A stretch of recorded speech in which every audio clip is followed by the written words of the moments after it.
Hello प्रिय मित्रों, ईश्वर के साथ हमारे कीमती क्षणों कार्यक्रम में आपका स्वागत है। आज सितंबर 15 तारीख है और वर्ष का 24वां रविवार है। वैसे तो 15 सितंबर को साधारण रूप से हम माता मरियम के दुखी माता मरियम का त्यौहार मनाते हैं, परंतु चूंकि आज रविवार है तो रविवार को ज़्यादा महत्व दिया जाता है। जैसे पिछले सप्ताह भी 8 तारीख को माता मरिया का जन्म पर्व था, पर हमने रविवार के पाठों पर मनन किया था। जैसे आज भी हम रविवार के पाठों पर मनन करेंगे और मैं आशा करता हूँ कि आपको ये वीडियो पसंद आएंगे और आप इन्हें दूसरों के साथ भी साझा कर रहे हैं और उनसे आग्रह कर रहे हैं इन्हें सब्सक्राइब करने के लिए। धन्यवाद। आज के पाठ बहुत ही महत्वपूर्ण पाठ हैं।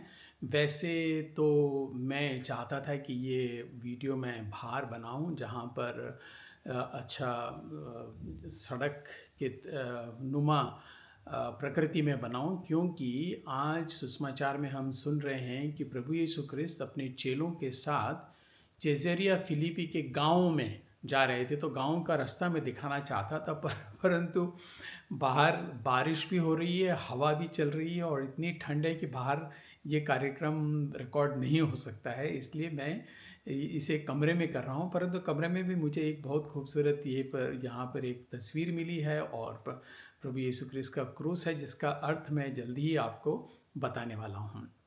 देखिए, वैसे तो ये जो फोटो है ये अंतिम भोज की है प्रभु यीशु क्रिस्त के साथ, परंतु ये किसी चित्रकार ने बनाई है, क्योंकि उस समय कोई कैमरा तो था नहीं। जो प्रभु के चेलों के साथ जब उन्होंने भोजन किया तो किसी ने वहाँ पर एक फ़ोटो खींची और ये उस समय की फ़ोटो है, ये तो नहीं है। ये तो केवल एक कोई चित्रकार की कल्पना है, जिसने ये कल्पना की कि किस प्रकार प्रभु अपने चेलों के साथ बैठकर उन्होंने अंतिम भोजन कहाँ पर किया होगा, कैसे किया होगा। ये एक काल्पनिक चित्र है। इसी तरह से मैं भी ये कल्पना कर रहा हूँ कि जब प्रभु यीशु क्रिस्त अपने चेलों के साथ चेजरिया फिलिपी के गांवों की तरफ जा रहे थे तो उन्होंने उनसे एक बड़ा महत्वपूर्ण प्रश्न पूछा। परंतु वो प्रश्न क्या उन्होंने चलते चलते पूछा? क्योंकि चलते चलते तो कोई आगे है, कोई पीछे है, कोई अपने आपस में बातचीत कर रहा है, तो प्रभु का जो महत्वपूर्ण प्रश्न है वो सुनने में नहीं आया। तो मैं सोचता हूँ कि शायद प्रभु ने उनको कहीं या तो एक पेड़ के नीचे या कोई जगह में उनको एक साथ बैठाया होगा और तब उनसे ये प्रश्न किया होगा। और प्रभु का प्रश्न बड़ा महत्वपूर्ण प्रश्न था। उन्होंने अपने चेलों से पूछा कि भाई बताओ मुझे कि लोग जो इधर हैं वो मेरे बारे में क्या सोचते हैं, मतलब लोगों का क्या विचार है मेरे बारे में।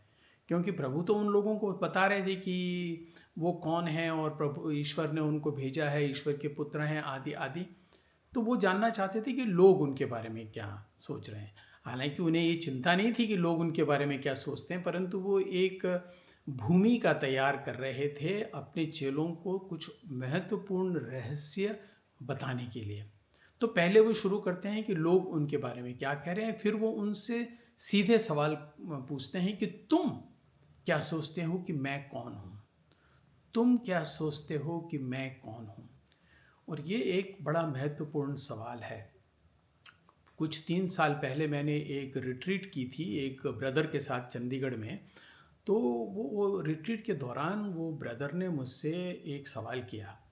उन्होंने मुझसे कहा, डोमिनिक तुम मुझे प्रभु यीशु क्रिस्त के बारे में एक ऐसे शब्द से उनका विवरण कीजिए या वर्णन कीजिए जो तुमने आज तक कभी सुना नहीं, उनके बारे में कहीं ना पढ़ा हो ना कहीं सुना हो, परंतु जो तुम्हारा स्वयं का अनुभव हो। प्रभु यीशु क्रिस्त के बारे में एक ऐसा शब्द मुझे बताइए। मैं थोड़ा चकरा गया, मेरे पास कोई जवाब नहीं था, क्योंकि हर एक चीज़ हमने या तो प्रभु के बारे में पढ़ी है या सुनी है या किसी ने हमको सिखाई है। अपने स्वयं के विचार और हमारे स्वयं के अनुभव हमने प्रभु के साथ शायद इतने ध्यान से नहीं सोचे हैं। और ये जो प्रभु का प्रश्न है कि तुम मेरे बारे में क्या सोचते हो या तुम्हारे लिए मैं कौन हूँ, ये शायद हम सबके लिए एक महत्वपूर्ण प्रश्न है। तुम्हारे लिए प्रभु यीशु क्रिस्त पूछ रहे हैं, मैं कौन हूँ। भूल जाइए उन सब चीज़ों को जो तुमने अभी तक पढ़ी है या सुनी है। तुम्हारे अनुभव के अनुसार प्रभु यीशु ख्रिस्त कौन है। हाँ, फिर पेतरुस जो हमेशा तैयार रहता था कोई जवाब के साथ, वो एक बड़ा ही गंभीर जवाब लेकर आता है और प्रभु को उत्तर देता है कि आप तो मसीह हैं, क्रिस्त हैं, जो प्रभु के द्वारा अनुग्रहित हैं। तो प्रभु यीशु क्रिस्त उससे भी खुश होते हैं और बोलते हैं कि देखो अभी तक ये बात और किसी को मत बताना। परंतु फिर आगे प्रभु उनको कहते हैं कि देखो ये जो तुम मसीह कह रहे हो, इस मसीह को दुख झेलना पड़ेगा, अपने शत्रुओं के द्वारा सताया जाना पड़ेगा और अंत में उसको क्रूस पर मौत की सज़ा दे दी जाएगी और अवश्य तीसरे दिन वो जी उठेगा। परंतु वो जी उठने की बात तो अंत में आती है। इसके पहले ही जो चेले थे उनको बड़ा शौक लगा। ये क्या बोल रहे हैं? हम तो बोल रहे हैं कि आप मसीहा हो।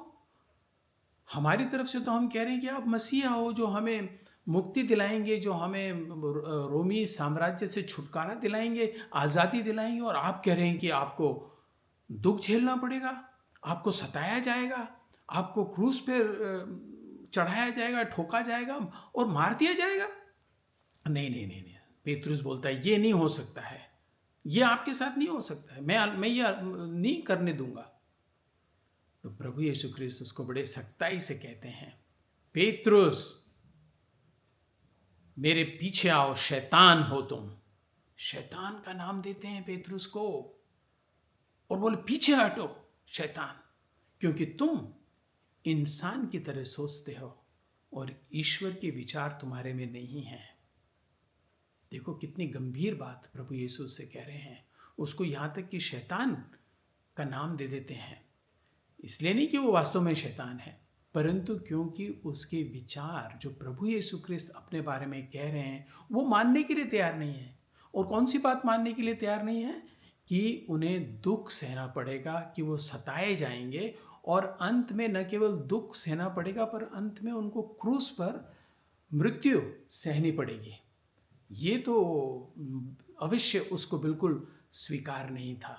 और मेरे ख्याल से ये बात हमारे लिए भी बहुत कठिन पड़ जाती है कि कैसे हम प्रभु को माने कि वो, हम तो उससे सोचते हैं कि वो राजाओं का राजा है, वो स्वर्ग में विराजमान है, वो हमारी सब प्रार्थनाएं सुनता है, वो हमारे सब निवेदन पूरे करता है। तो फिर वो कैसे दुख सह सकता है? ये कैसा भगवान हुआ जिसको दुख सहना पड़ेगा? ये कैसा भगवान है जिसमें खुद को की शक्ति नहीं है अपने आप को बचाने के लिए?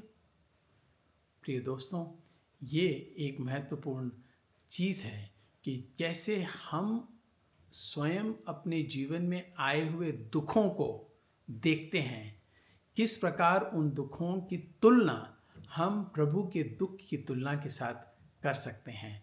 तभी हमें मुक्ति प्राप्त होगी। मैं आशा करता हूँ कि आप प्रभु के इस दुख भोग को ठीक से समझकर अपने दुखों को भी अपने जीवन में स्वीकार करेंगे। धन्यवाद।